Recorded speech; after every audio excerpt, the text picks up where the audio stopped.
Bonjour à toutes et à tous. Bienvenue à notre conférence Guide du développement responsable, code inclusif et solutions durables. Merci à toutes et à tous d'être venus assister à cette conférence. On est très heureuse d'être ici et aussi un peu stressée parce que c'est notre première conférence à toutes les trois. Donc voilà, on espère que vous allez apprécier cette présentation. Donc chez ASI. Donc ASI, c'est une ESN dont le siège social est situé à Nantes. On a plusieurs agences dans la région. Donc on a Rennes, Nantes, Brest et Niort. Et puis on a aussi d'autres agences un peu plus loin à Paris, Bordeaux et Lyon. Donc comme toutes les ESN, on est à la recherche de nouveaux talents. Donc si vous êtes intéressé, n'hésitez pas à aller faire un tour sur le site web. Et puis on fait également partie de la team RSE, donc responsabilité sociétale des entreprises. Donc on est aussi très engagé sur tous les sujets sociétaux et environnementaux, d'où le sujet de notre conférence. Donc pour se présenter un peu plus dans le détail, moi c'est Clémentine Robert, je suis développeuse web, donc front plutôt React, et je suis chez ASI depuis 2020 entre stage, alternance et puis maintenant en CDI depuis un peu plus d'1 an. Développeuse également chez ASI depuis un peu plus d'1 an en CDI et en effet membre de la team RSE également. Et pour finir, Lisa Corcuf, donc je suis développeuse full stack, actuellement je suis plutôt côté back et je suis ici depuis 1 an environ. Donc, on va rentrer dans le vif du sujet. L'impact du numérique actuellement, on sait que c'est environ 4% des émissions de gaz à effet de serre mondiales. Donc c'est assez énorme et pour vous donner un petit titre indicatif, c'est équivalent au secteur de l'aviation civile. Donc c'est pas rien. On sait que d'ici 2025 environ, ça devrait continuer à évoluer continuellement. Et on arriverait peut-être vers 6%, ce qui serait équivalent à l'impact des véhicules roulants, donc encore plus énorme. Ensuite, pour la partie accessibilité, on sait que 15% de la population mondiale a une forme de handicap et que 70% des sites web ne sont pas conformes aux normes d'accessibilité. Donc il y a vraiment une énorme partie de la population qui ne peut juste pas aller sur le web. Donc c'est très grave. Mais bon, dans ce négatif, il y a aussi du positif. Maintenant, l'État essaye de mettre en place des normes, des lois pour obliger un petit peu les sites web, les sites mobiles d'être accessibles. Et à côté, pour l'impact du numérique, on a maintenant quelque chose qui s'appelle l'éco-conception. Donc ça, c'est un terme que vous connaissez peut-être. Ça fait quelques années qu'il s'est installé. On entend parler de frugalité, de green IT, mais globalement, ça veut dire à peu près la même chose. Donc je ne vais pas faire une énorme définition de l'éco-conception, mais ce qu'il faut retenir, c'est que c'est une démarche d'amélioration continue qui a pour but d'améliorer l'empreinte écologique et sociale du numérique et surtout qui touche toutes les étapes d'un service ou d'un objet du numérique. Donc avant le projet, pendant le projet et à la fin de vie du projet également. Et maintenant, on va parler un petit peu plus d'accessibilité, parce que là, c'est un peu plus sombre. Donc en effet, la deuxième notion qu'on va voir aujourd'hui, c'est l'accessibilité. Donc on avait envie de faire une présentation un petit peu interactive. Donc la première question que je vais vous poser, donc à main levée, vous pouvez répondre. Est-ce que selon vous, l'accessibilité, c'est un site, un outil qui est accessible aux personnes en situation de handicap? Donc si vous êtes d'accord, vous pouvez lever la main. Ok. Est-ce que c'est un outil ou un site qui est accessible sur tous les types d'appareils? Donc pareil, vous pouvez lever la main si vous êtes d'accord. Est-ce qu'il faut que ce soit accessible en toutes circonstances, donc que ce soit un lieu géographique, un lieu avec une bonne connexion Internet? Ouais. Ou alors, est-ce que c'est toutes les réponses? Ouais. En effet, c'est ça, c'est toutes ces réponses. On pourrait avoir tendance à penser que avoir un site web accessible, c'est destiné seulement aux personnes en situation de handicap. Alors évidemment, c'est le cas, mais c'est aussi à destination de tout le monde. En fait, il faut vraiment, l'idée, c'est de traiter tout le monde de la même manière, tous les groupes de personnes, et mettre en place des outils qui soient faciles à utiliser. C'est vraiment la notion clé, que ce soit facile et utilisable par tous. Et donc, ça va forcément avec la notion d'inclusion, d'inclure tous les groupes de personnes, d'inclure la majorité finalement. Et dans le cadre de notre conférence aujourd'hui, donc qui va être sur le numérique, c'est aussi des règles à suivre. Et donc nous, c'est surtout le RGAA, donc le référentiel général d'amélioration de l'accessibilité. On a tendance à voir la notion d'éco-conception et d'accessibilité de manière assez distincte, et pourtant en fait c'est hyper lié, c'est très complémentaire. Et du coup aujourd'hui justement, on va vous présenter plusieurs bonnes pratiques que vous allez pouvoir mettre en place dans votre quotidien, et on va voir justement pourquoi ces deux notions sont liées. Donc aujourd'hui, en effet, on vous parle d'éco-conception et d'accessibilité. Pourquoi? Parce que les deux sont liés par des valeurs communes, comme l'inclusion, l'efficacité et la durabilité, et partageant des objectifs communs tels que l'inclusion globale, l'optimisation des ressources, la longévité et la durabilité, la performance et l'efficacité et la réduction de l'empreinte carbone. Et donc concrètement, l'accessibilité, ça vise à inclure tous les individus, tandis que l'éco-conception, elle vise plutôt à concevoir des solutions plus durables pour l'environnement. Mais en fait, ces deux approches convergent vers des objectifs communs tels que la performance optimale, l'utilité à long terme et la réduction de l'empreinte carbone. Et c'est avec cette démarche qu'AICI a lancé en début d'année la démarche Impact. Donc AICI, c'est une entreprise qui est engagée depuis 2010 avec la démarche RSE et puis du coup cette année avec la démarche Impact. Donc la démarche Impact, elle vise à améliorer nos méthodes de travail et à augmenter l'impact de nos solutions pour mieux répondre aux enjeux de nos clients, de leurs utilisateurs, collaborateurs et partenaires, et également aux enjeux environnementaux et sociétaux. Et concrètement, elle met en place des actions donc très concrètes telles que la création de rôles comme expert référent et impact manager, également un référentiel de bonnes pratiques en éco-conception, en accessibilité et en sécurité, également par la mesure via de nouveaux indicateurs, et par la sensibilisation, la formation et la communication pour tous, comme une newsletter mensuelle par exemple. Et donc selon la démarche Impact, un bon produit du numérique, c'est un produit qui est à la fois utile, efficient, simple, viable et responsable.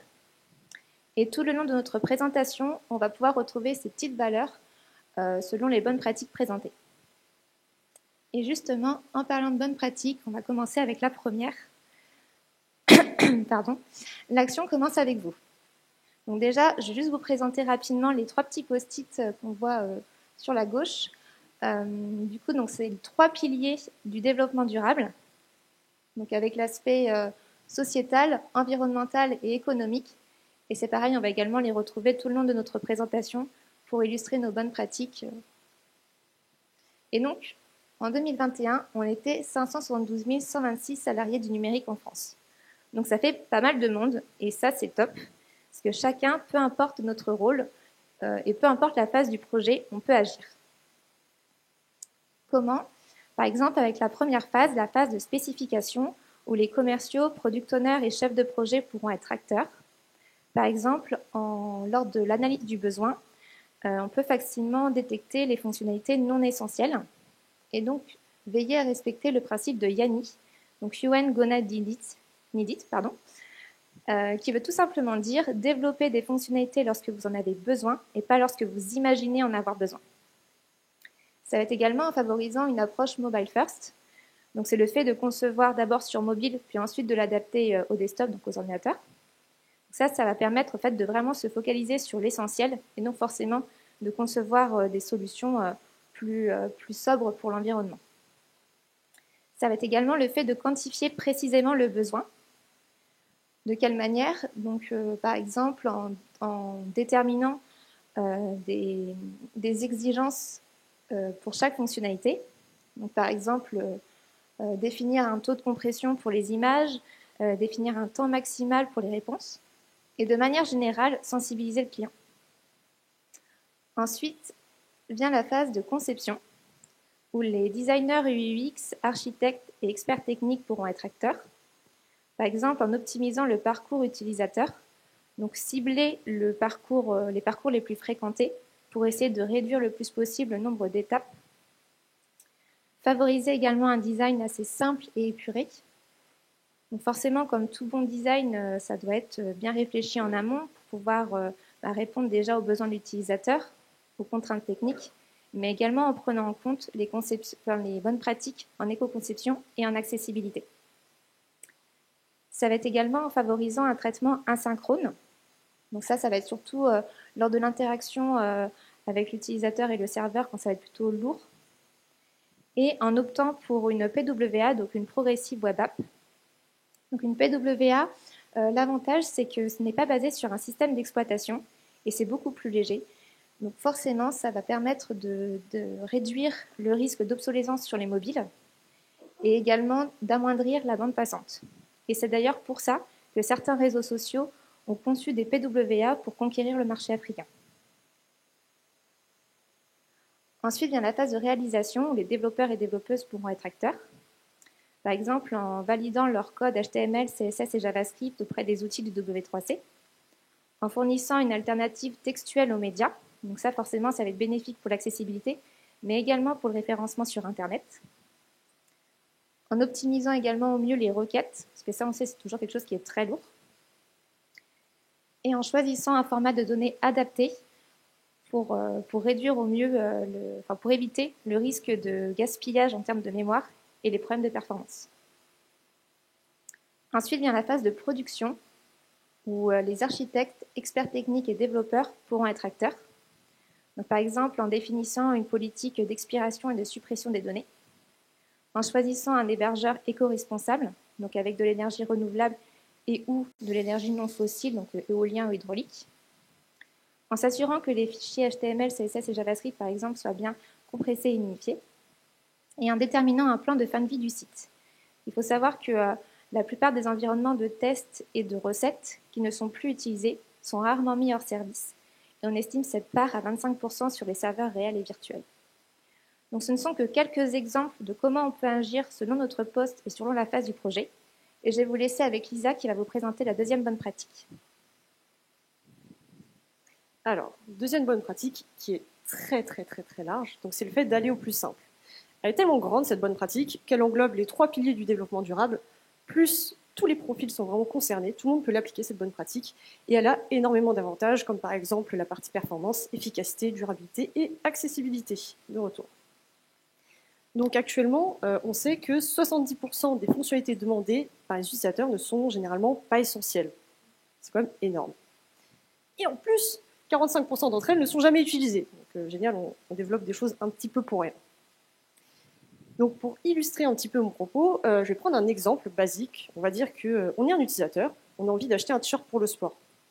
Et donc on va aller sur un site qui permet de vendre des t-shirts de sport. Et là, on arrive sur notre site web. Alors, il y a plein de choses. Donc c'est la page d'accueil. On ne descend pas en bas, juste on arrive ici. On peut voir déjà que la catégorie femmes, elle apparaît en 2 fois. Bon, je vais cliquer sur une des 2, on va voir ce que ça donne. Mais c'est un petit peu bizarre déjà, sur vraiment le premier écran de la page d'accueil, il y a de l'info qui apparaît 2 fois.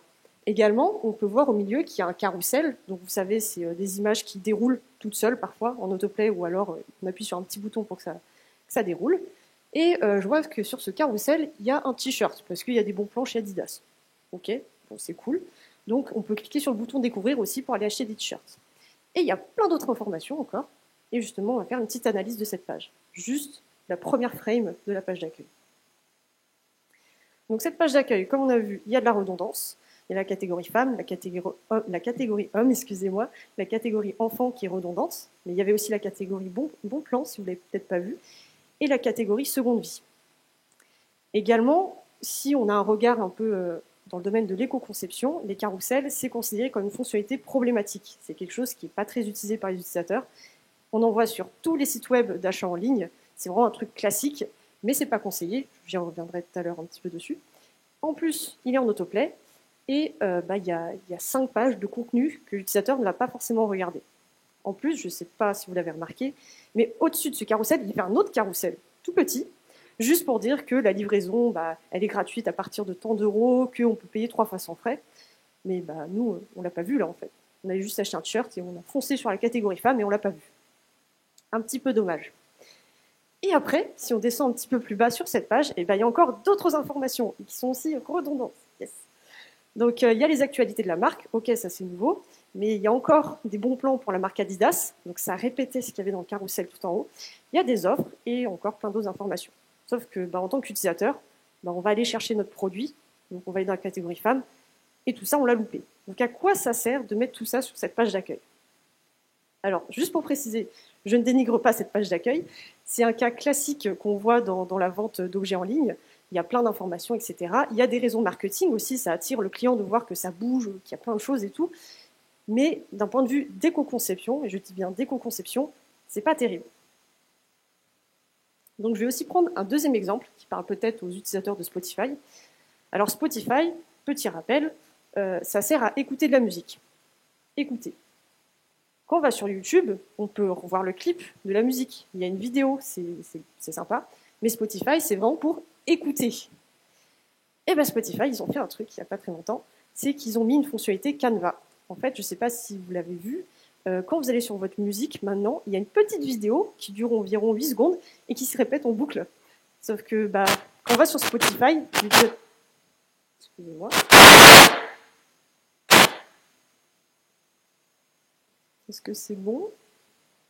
Bon, j'ai pas de cheveux, mais j'ai quand même réussi à merder. Bon. Donc, quand on va sur Spotify, l'utilisation classique, c'est on allume son téléphone, on va sur Spotify, on sélectionne sa musique et on met en veille son téléphone. Du coup, on voit pas la vidéo. Sauf que la vidéo, elle a un impact. Elle a un impact sur la batterie et sur la bande passante. Donc, ok, c'est rigolo, ça fait un petit effet waouh la première fois qu'on la voit, mais à quoi ça sert finalement? Est-ce qu'on avait besoin de cette fonctionnalité? C'est peut-être un argument marketing pour se différencier, on va dire, de son concurrent Deezer, mais au final, sur le long terme, elle sert à rien. Et il faut la désactiver si vous voulez, c'est trop bien. Mais ça, ils ne nous le disent pas, il faut aller chercher. Donc tout ça pour dire, avec ces exemples, c'est que quand vous faites une nouvelle fonctionnalité, quand vous apprêtez à faire une nouvelle fonctionnalité, il faut savoir la challenger, savoir si on en a réellement besoin, comme on l'a dit tout à l'heure, et savoir dire non parfois, parce que tout simplement, en fait, ok, la fonctionnalité, elle est sympa, elle est rigolote pour l'utilisateur, mais il va l'utiliser une fois parce que ça fait un effet waouh, et après, basta, plus rien. Donc il faut y réfléchir avant, et donc penser au MVP, donc c'est vraiment le produit minimal viable, qui englobe tout ce qu'on a besoin, sans mettre trop de chichi, sans rajouter trop de choses. Voilà pour cette deuxième bonne pratique. On va passer à la troisième, qui est encore une fois la maîtrise de tout ce qu'on fait, et c'est vraiment la maîtrise de son périmètre.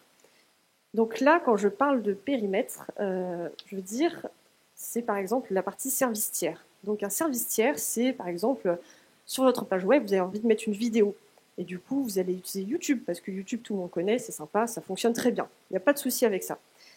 Sauf que les services tiers, ça englobe tellement de choses que tout le monde en utilise. Et du coup, on sait que 94% des sites utilisent au moins un service tiers. Mais dans la réalité, ils en utilisent plein. Mais c'est les stats. Et en plus, ce qu'on sait, c'est que 45% des services tiers viennent, 45% des requêtes, d'un site viennent des services tiers. Donc déjà que sur le site web, on a beaucoup de requêtes, si en plus on rajoute tout ça, on a des services et des sites qui sont énormes. Donc, pour maîtriser ces services tiers, il y a des petits outils. Mais d'abord, je vais vous rappeler quand même les avantages des services tiers. Ça permet tout d'abord de comprendre le comportement utilisateur. Ça permet d'intégrer du contenu dynamique, donc comme je vous l'ai dit, YouTube. Ça permet aussi de générer du revenu. Et vraiment, c'est sympa. C'est pour ça qu'on utilise autant actuellement. Mais au final, encore une fois, il y a des inconvénients si on regarde du point de vue de l'éco-conception. Donc un service tiers, ça consomme des ressources. Du coup, ça décharge votre téléphone, votre ordinateur de manière prématurée. C'est un petit peu dommage. Ça échange beaucoup de données et ça peut aussi créer, on va dire, des cas bloquants. En fait, votre site va attendre des données des choses de votre service tiers, mais du coup, il ne va pas avoir ces données et donc votre site va être bloqué ou chargé plus lentement.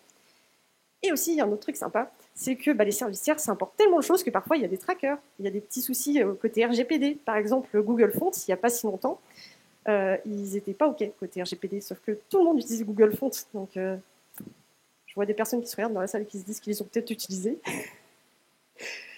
Donc, c'est un bon exemple. Mais vous inquiétez pas, on n'est pas les seuls à avoir utilisé Google Fonts. Hein, tout le monde l'a fait.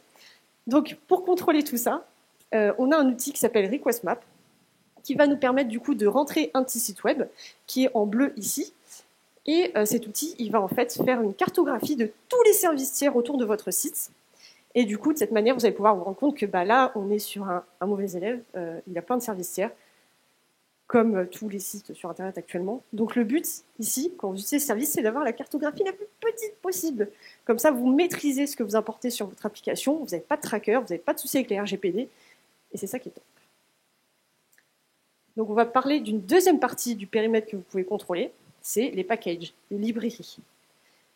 Donc, encore une fois, comme les services tiers, c'est très pratique pour intégrer une fonctionnalité, mais parfois, un package que vous intégrez dans votre projet, il va intégrer plein d'autres fonctionnalités.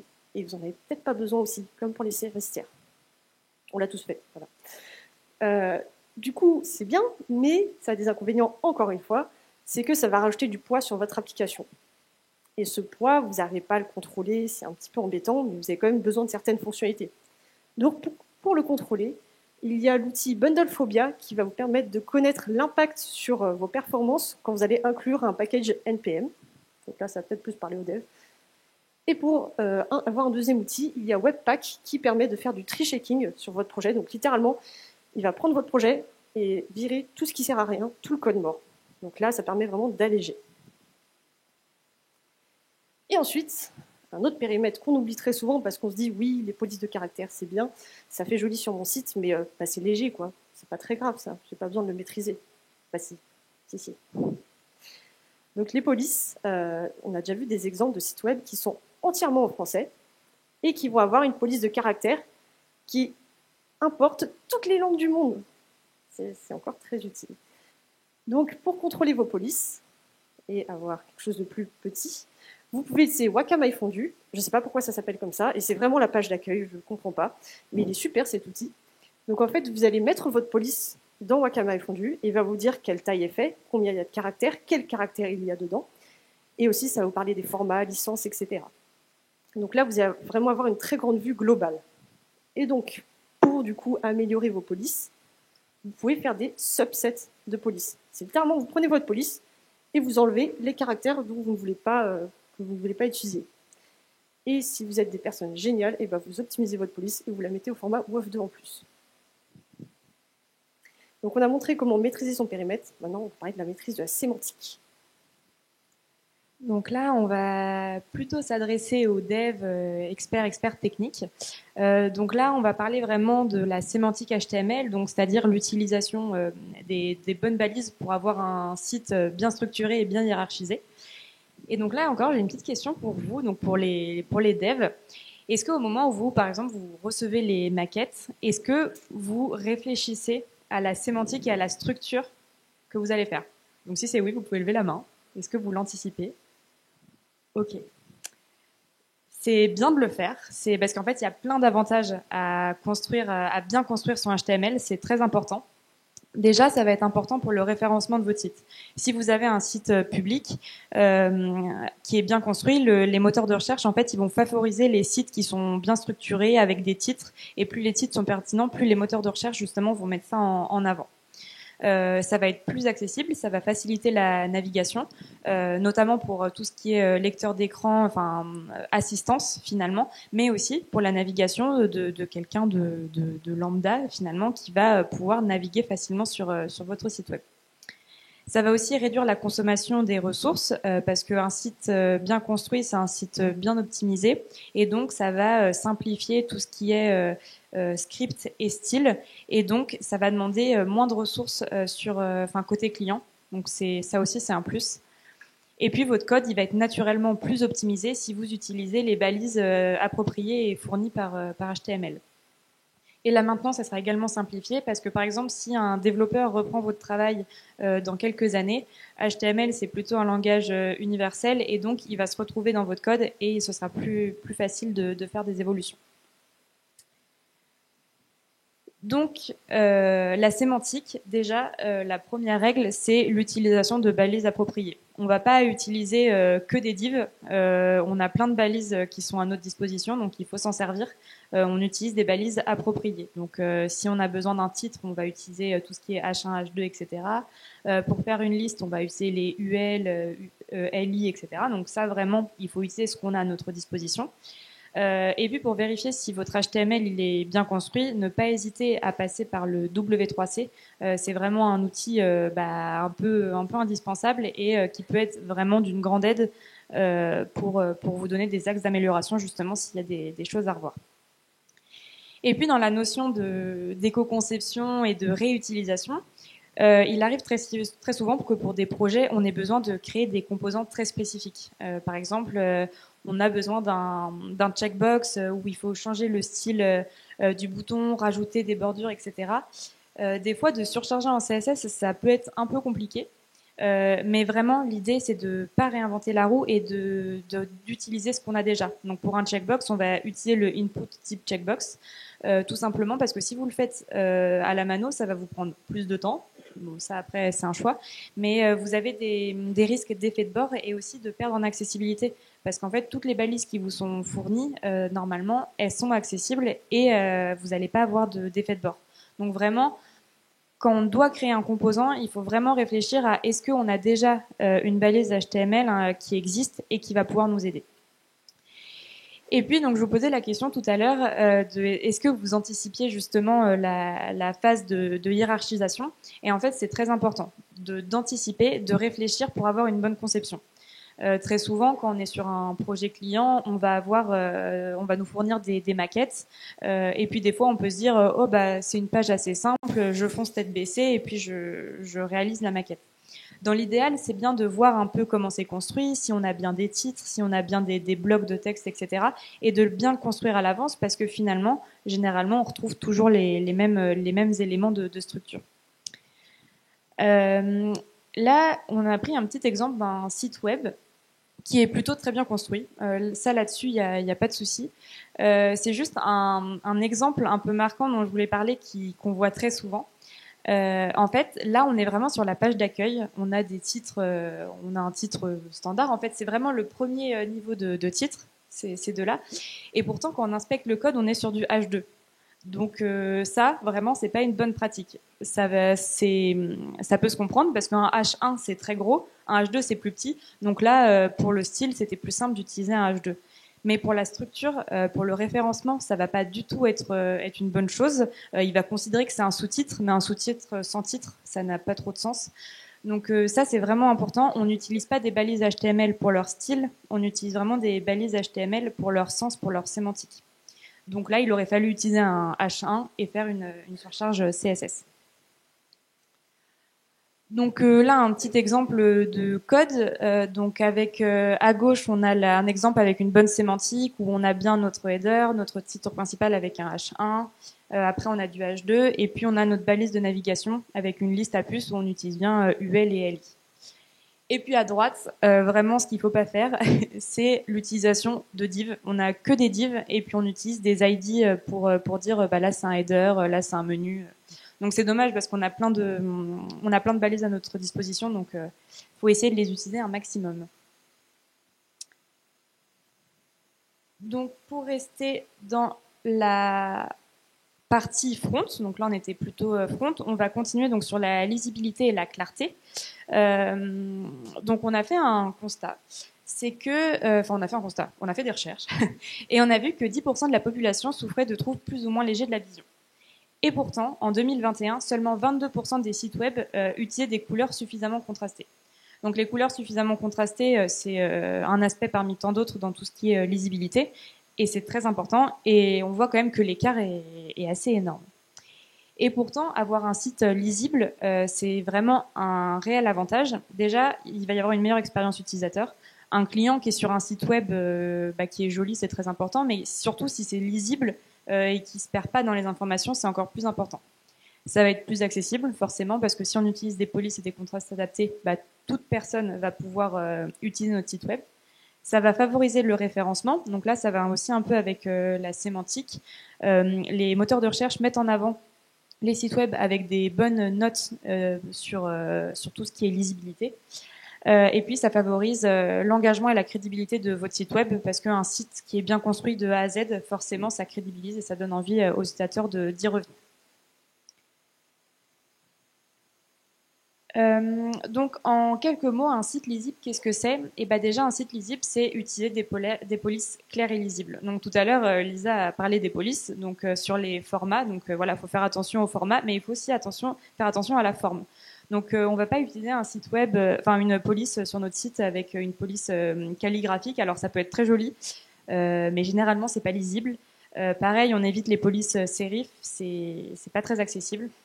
Si on reste sur les polices, il faut aussi que la taille de police elle soit adaptée. Il ne faut pas que ce soit écrit tout petit et que du coup on soit obligé de plisser les yeux pour lire, ou alors trop gros et que du coup ça n'ait plus aucun sens avec le style, le reste du site. Je parlais des contrastes tout à l'heure, c'est pareil, c'est utiliser un bon contraste entre le texte et l'arrière-plan. On n'utilise pas un fond pastel avec un texte blanc dessus. Ça peut être très joli, mais pareil, c'est pas lisible. Et pour ça, pour pour les contrastes, on peut utiliser notamment Contrast Checker.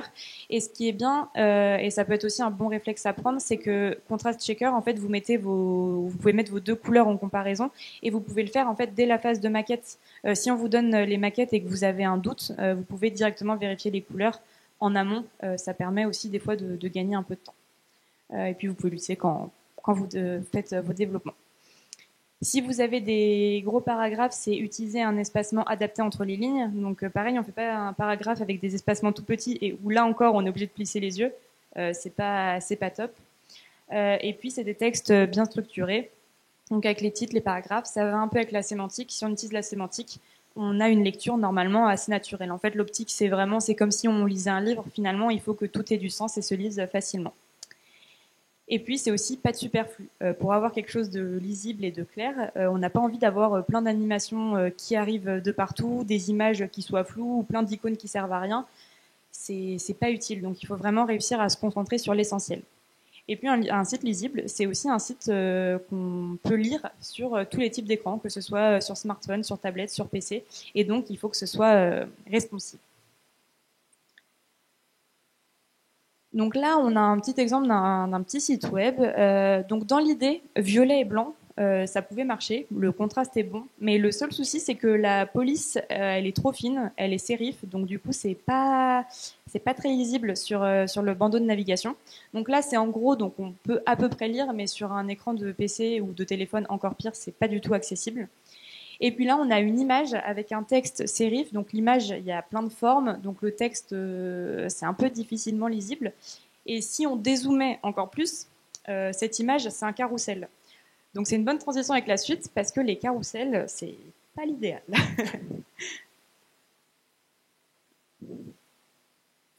Alors, maintenant, on va parler animation. Et effectivement, les carousels, c'est pas idéal. On en a vu un tout à l'heure sur le site que j'ai montré. Et justement, est-ce que vous, quand vous avez un carrousel devant vous, est-ce que vous allez cliquer pour regarder les autres pages? Du coup, vous pouvez lever la main si c'est le cas. Ah, il y en a quelques-uns quand même. Et bien pourtant, il a été vu que quasiment personne n'interagit avec les carousels. Donc, c'est dommage. Tous les sites de vente en ont, mais personne ne clique dessus, personne ne va voir les autres pages. Donc, je vais continuer sur cette lancée et vous parler d'animation. Et les carousels, comme plein d'autres types d'animation, il ne faut jamais en utiliser, sauf si c'est indispensable, mais vraiment indispensable, pour de vrai. Et pourquoi justement il ne faudrait pas en utiliser? Parce que tout simplement, ça va alourdir votre page. Vous allez ajouter du JavaScript, des librairies, encore une fois, on reparle du périmètre de tout à l'heure. Ça va créer des problèmes d'accessibilité, encore une fois, mais là sur plusieurs axes. Donc déjà, ça ne va pas être lisible. Et aussi, imaginez si vous avez un site avec plein d'animations et que vous n'avez pas le dernier iPhone, je ne sais pas combien, et que vous avez un petit téléphone qui galère, bah, le site, vous n'allez pas pouvoir le consulter. Ça va être un petit peu compliqué. Donc pensez à ceux qui n'ont pas le dernier iPhone, hein, mettez pas des animations partout. Et également, bah forcément, ça va avoir un impact sur les performances et ça va décharger la batterie, encore une fois. Donc pour pallier à ce problème, vous pouvez faire des animations, mais il faut le faire bien. Donc il faut utiliser des propriétés CSS comme Opacity, Transform et Will Change. Ça va vraiment optimiser votre animation et permettre que votre site ne galère pas à se charger parce que vous avez plein d'animations partout. Ce qui est bien à faire aussi, c'est de tester vos animations. Donc, quand vous êtes sur Chrome ou sur Firefox, par exemple, vous pouvez inspecter l'élément et il y a en fait une page qui s'appelle Performance, qu'on ne va pas trop voir en général, et elle n'est pas très très jolie, elle n'est pas très pratique à comprendre, mais elle permet de vraiment voir si votre animation, elle a créé un énorme impact sur votre page ou non. Donc, je vous conseille vraiment d'utiliser cet outil. Et bien sûr, vu qu'il n'est pas très pratique à manier, n'hésitez pas à aller voir des sites qui expliquent comment utiliser l'onglet performance. Donc je vous ai dit qu'il ne faut pas utiliser d'animation que quand c'est utile. Donc ce que vous pouvez faire, c'est l'utiliser quand vous avez une barre de chargement. Enfin, quand vous avez un chargement, c'est bien de dire à l'utilisateur qu'effectivement les choses avancent. C'est bien d'avoir un feedback aussi quand il a cliqué sur quelque chose et qu'il veut savoir que son clic a bien été pris en compte. Et après, il y a plein d'animations pas utiles, comme les logos animés. C'est joli. Mais c'est tout. Ça bousille les performances. Les carousels, on va pas en reparler. Les comptes à rebours, on va dire que vous avez, je ne sais pas, un concert qui est dans plusieurs jours, vous allez sur cette page de ce fameux concert, et là vous avez un compte à rebours qui vous dit que c'est dans tant de mois, tant d'heures, tant de minutes et tant de secondes. Est-ce que vous avez vraiment besoin de savoir dans combien de minutes et dans combien de secondes votre concert il est? Pas trop. Donc c'est bien de plutôt faire un compteur qui va dire dans combien de mois, dans combien d'heures, etc. Mais arrêtez-vous à l'heure, à la limite, ou au jour, dans l'idéal, ça serait beaucoup mieux. Et si vraiment vous voulez utiliser des animations, il y a des règles à respecter, c'est de tout simplement laisser le contrôle à l'utilisateur. Donc l'écran qu'on a vu tout à l'heure, en tout petit, on pouvait voir qu'il y avait des boutons pour contrôler les carousels. En fait, on pouvait arrêter ou redémarrer ce carrousel. Donc ça, c'est très bien, il faut laisser le contrôle au maximum. Et aussi bannir l'autoplay. Ça, c'est vraiment la mauvaise pratique par excellence qu'on voit sur beaucoup de sites web actuellement. Et en plus, si jamais vous avez beaucoup d'animations sur votre site web, vous pouvez créer un système centralisé qui sera au tout début de votre page pour dire si l'utilisateur veut oui ou non activer les animations. Comme ça, si cette personne a par exemple un téléphone qui n'est pas très puissant, et ben, il va pouvoir ne pas galérer et donc désactiver toutes les animations en fait, dès le début, s'il a réussi à accéder à la page déjà, j'espère. Donc là, on a parlé d'accessibilité et justement, on va continuer sur cette lancée en parlant de la navigation. Alors on le sait, il y a plusieurs moyens de naviguer sur un site internet, par exemple en utilisant exclusivement le clavier ou alors par le biais de technologies d'assistance comme les lecteurs d'écran, les plages braille ou les claviers monomanuels, et il y en a encore plein d'autres. Et on a une autre question pour vous. Est-ce que vous pensez à des options de navigation différentes lors de la création de vos applications? Donc pareil, vous pouvez répondre en levant la main. Ok, il y en a quelques-uns, c'est top. Parce que justement, on va voir que c'est très important et que ça procure de nombreux avantages. Donc, comme l'a dit Lisa tout à l'heure, il y a 70% du contenu digital qui est inaccessible aux personnes en situation de handicap. Ça, c'est vraiment pas terrible. Donc, justement, le fait de penser déjà à une navigation alternative, ça va permettre à ces utilisateurs d'avoir une meilleure expérience, voire même d'avoir une expérience utilisateur tout court. Ça va également le fait de, forcément, du coup, on va pouvoir gagner ces utilisateurs, donc ça va permettre de générer un certain profit pour l'entreprise. Ça va être également de montrer un certain engagement de la part de cette entreprise. Et on va le voir, en fait, c'est un ensemble de bonnes pratiques qui va permettre tout simplement d'améliorer le référencement sur Internet. Alors, comment on peut mettre en place une navigation alternative? Par exemple, en étant designer UX ou product owner, on peut penser à une navigation cohérente et prévisible. C'est-à-dire que faire en sorte que notre site il soit entièrement cohérent. Par exemple, si on a un bouton qui a la même fonction et qu'on va retrouver sur plusieurs pages de notre site, on va faire en sorte qu'il ait toujours le même design et le même style. Pareil, le fait de penser à un sitemap, donc un plan du site, ça va permettre à l'utilisateur de se retrouver beaucoup plus facilement et ça va également aider les technologies d'assistance. En tant que développeur, comme l'a dit Clémentine, l'utilisation des balises sémantiques et respecter également leur hiérarchie, fournir une alternative textuelle pour les médias et bien penser à étiqueter les éléments interactifs. Donc, par exemple, lors d'un formulaire de création de compte, le bouton Créer un compte pourrait très bien avoir l'attribut Aria Label Créer un compte. Et en fait, le simple fait de bien structurer son code, de bien penser à étiqueter les éléments interactifs et de leur apporter une description appropriée, ça va permettre aux technologies d'assistance d'avoir une meilleure compréhension de notre site et du coup de mieux retranscrire l'information à l'utilisateur. Donc bien sûr, tout ça, ça doit être testé. Et justement, on a encore une question pour vous. Est-ce que vous testez l'accessibilité et mesurez-vous l'impact environnemental dans vos projets?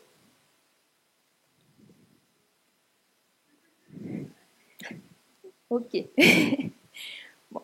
On va voir, c'est aussi quelque chose qui est très important, comme on l'a vu. Donc au niveau accessibilité, si on la teste, c'est aussi pour apporter des actions derrière. Pareil pour l'impact, si on mesure l'impact, c'est aussi pour pouvoir la réduire. Et donc tout ça va générer également certains profits. Donc comment on peut tester l'accessibilité? Par exemple, en validant son code auprès des outils du W3C. Également en testant avec les technologies d'assistance, comme on vient de le voir. En s'assurant de la compatibilité des navigateurs. En s'assurant également que le site il soit bien réactif et adaptable, peu importe l'appareil et peu importe s'il est plus ou moins récent. en vérifiant le contraste des couleurs, donc par exemple avec l'outil Contrast Checker, en testant la navigation au clavier, idéalement en testant sur des utilisateurs réels, et de manière générale en testant grâce à plusieurs outils. Je pense notamment à l'outil Tanagaru qui va permettre de faire un audit de votre site en accessibilité et qui va vous proposer des recommandations. Et pour l'impact environnemental, on peut tester diverses performances avec l'outil Lighthouse par exemple, qui se trouve dans les DevTools de Chrome. En s'assurant également que les fichiers soient bien minifiés et compressés, donc surtout les fichiers HTML, CSS et JavaScript. En s'assurant également que les images elles soient bien au bon format et bien optimisées, donc de préférence en WebP.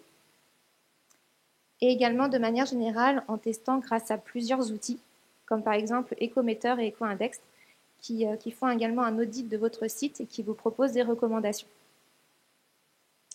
Et justement, en parlant d'outils, on vous a préparé un petit Excel où vous allez pouvoir retrouver tous les outils qu'on a cités et également d'autres ressources comme des newsletters et des podcasts. Vous allez pouvoir le retrouver via un QR code qu'on vous présentera à la fin de la présentation. Et je vais vous laisser avec Clémentine qui va vous inviter à rester critique. Donc la dernière bonne pratique qu'on voulait vous présenter, alors elle est assez générique, mais c'est de rester critique. Parce que là, on vous a présenté plein de bonnes pratiques, quelques outils. On a essayé d'y aller quand même un peu mollo sur les outils, mais vous pourrez les retrouver à la fin. Je suis sûre que parmi vous, il y en a, vous utilisez plein d'outils différents, etc. Et la question qu'on se pose, c'est est-ce que parmi vous, vous vérifiez la source des outils que vous utilisez? Ok, bon, c'est bien, il y en a déjà parmi vous qui le font. Et c'est vrai que c'est très important de le faire parce qu'en fait, il y a sur tout ce qui est mesure, par exemple sur l'empreinte carbone d'un site web, en fait, c'est basé sur beaucoup d'hypothèses. Et du coup, ça peut être, enfin voilà, on connaît pas le fournisseur d'électricité, on connaît pas où c'est hébergé, etc. Donc c'est basé sur beaucoup d'hypothèses. Il faut faire attention, voilà, des fois à pas faire confiance aveugle aux outils qu'on utilise. Et puis rester critique, déjà, ça touche à toute l'équipe d'un projet. Et ça va permettre à votre équipe de rester éduquée et sensibilisée sur ces sujets. Je pense que si vous êtes là aujourd'hui, c'est que vous êtes déjà quand même un peu sensibilisé à tous ces sujets, donc c'est top. Mais il faut justement réussir à emmener tout le monde avec nous. Ça va vous permettre aussi de sélectionner les meilleurs outils en comparant différents outils, lesquels ont l'air les plus sûrs, pas les uns par rapport aux autres, parce qu'il y en a plein et c'est très compliqué de faire un choix. Et ça va vous permettre de gagner du temps. Alors sur le coup, ça va être long de faire des comparaisons entre les outils en fonction des outils qu'on va avoir, mais à la fin, ça va être hyper efficace pour vous, puisque vous allez avoir que des outils en fait efficaces, comme je viens de le dire, et qui vont vous permettre en fait d'avancer plus vite. Et puis en fait, il y a un autre aspect sur le fait de rester critique, c'est que là, voilà, on vous a présenté plein de choses. C'est facile à dire, c'est beaucoup moins facile à faire. On peut pas appliquer toutes les bonnes pratiques sur tous les projets parce qu'il y a un budget, souvent on n'a pas le temps de faire tout ça. Donc il faut réussir à faire des choix en fait. Et puis il y a aussi certaines bonnes pratiques qui peuvent désavantager un projet. On a un peu parlé des images tout à l'heure, mais par exemple le format le plus optimisé pour les images, ce serait d'utiliser le format AVIF. Sauf que le souci, c'est que c'est pas supporté par tous les navigateurs. Donc, faut pas faire ce choix. Donc, on va partir plutôt sur du WebP, par exemple. Donc, il faut vraiment réussir à peser les pour et les contre de chaque bonne pratique à mettre en place. Je l'ai dit un petit peu tout à l'heure, mais c'est rester critique sur les calculateurs d'empreintes parce que, comme je vous le disais, on connaît pas forcément toutes les sources derrière. Il y a beaucoup d'hypothèses, donc faut faire vraiment attention à ça et pas ça donne une idée globale. Mais faut faire attention à pas en avoir une confiance aveugle. Et puis c'est évaluer chaque bonne pratique, donc soit les bonnes pratiques qu'on vous a présentées, soit les bonnes pratiques que vous connaissez et que vous pouvez trouver sur Internet, et de se dire qu'est-ce que ça apporte de positif ou de négatif sur mon projet, et puis surtout la complexité de mise en place. Parce que si vous mettez en place une fonctionnalité hyper compliquée, mais qui sur votre site va pas apporter grand-chose, sur le retour sur investissement sera pas idéal. Et finalement, on a quand même un objectif de réussite. Et puis, il y a souvent des délais et des budgets à tenir. Donc, une petite question pour finir, une dernière, après on arrête. Ce sera à vous de poser des questions. Est-ce que vous pensez utiliser une des bonnes pratiques qu'on vous a présentées? Merci. Même si vous le faites pas, au moins ça fait plaisir. Donc voilà, on vous remercie vraiment pour votre attention. On espère que ça vous a plu. Et puis vous pouvez retrouver nos slides et nos outils via ce QR code. Et normalement, les outils qu'on vous présente, ils sont sûrs. Donc voilà, vraiment merci à tous.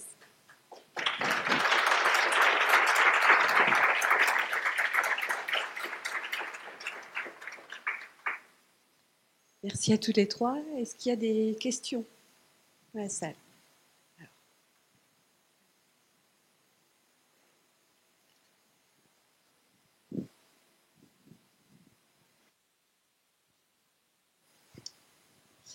Merci beaucoup pour la presse très complète et très encourageante pour utiliser donc les bonnes pratiques. J'ai une petite question suite au développement en fait que vous réalisez. Est-ce que vous avez des outils aussi pour tester et vérifier l'impact en termes bon, l'accessibilité vous en avez un peu parlé, mais d'impact on va dire écologique, environnemental. Est-ce que vous avez des recos? Merci. Alors justement, on a Ecometer ou Ecoindex, qui sont des outils qui vont permettre également, au même titre que l'accessibilité, de faire un audit de notre site et également proposer des recommandations pour essayer de réduire l'impact environnemental. Et au-delà de ça, j'aimerais bien rajouter quelque chose, c'est que les indicateurs, par exemple, votre site émet tant de gaz à effet de serre, vous ne savez pas quoi faire de cette information. Alors que si vous regardez votre page d'accueil et vous voyez qu'il y a 150 requêtes, ça c'est un indicateur sur lequel vous pouvez agir. Donc c'est bien de fouiller les DevTools. Il y a énormément de choses que vous pouvez voir, la taille de vos images, le nombre de requêtes, le temps de chargement de la page d'accueil. Donc ça, c'est aussi des très bons indicateurs.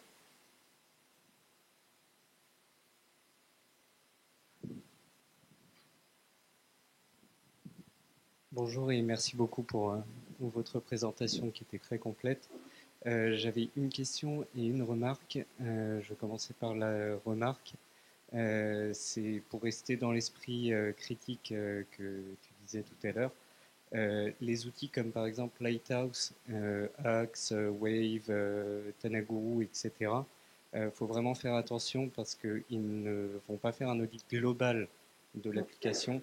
Ils ne vont tester que ce qui est automatisable et testable automatiquement. Mais je crois que c'est quelque chose de l'ordre de 30% des 106 critères d'accessibilité. Donc, il ne faut pas se fier juste par exemple à Lighthouse. Si on a un 100%, c'est une première étape, c'est pas la finalité. Et sinon, la question que je voulais vous poser, c'est par rapport aux 70% de sites accessibles. Plus communément, moi j'entends souvent parler de 97% qui ne sont pas accessibles. Et du coup, ça m'interroge un peu où est-ce que vous avez eu ce chiffre de 70? C'était 70 pas accessibles du coup, et on avait mis normalement la source sur la diapo. Donc si vous voulez, on pourra la transmettre après. Ouais, ou la remettre. parce qu'on a vu une conf aussi tout à l'heure.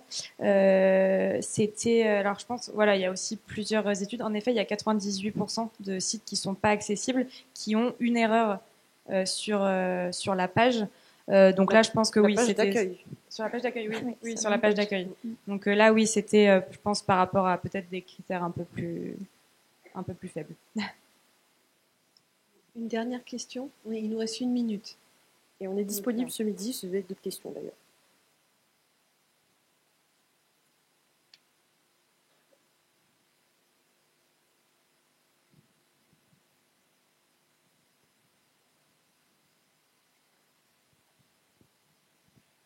Merci et bravo pour votre première conf, c'est super. Moi je suis Pio et j'imagine le même problème que vous avec ces fameux sliders en autoplay avec des vidéos dans chaque slide. Si devant un client, c'est quoi pour vous l'argument mouche à mettre en avant pour faire en sorte qu'il commence à exécrer autant que nous ces sliders?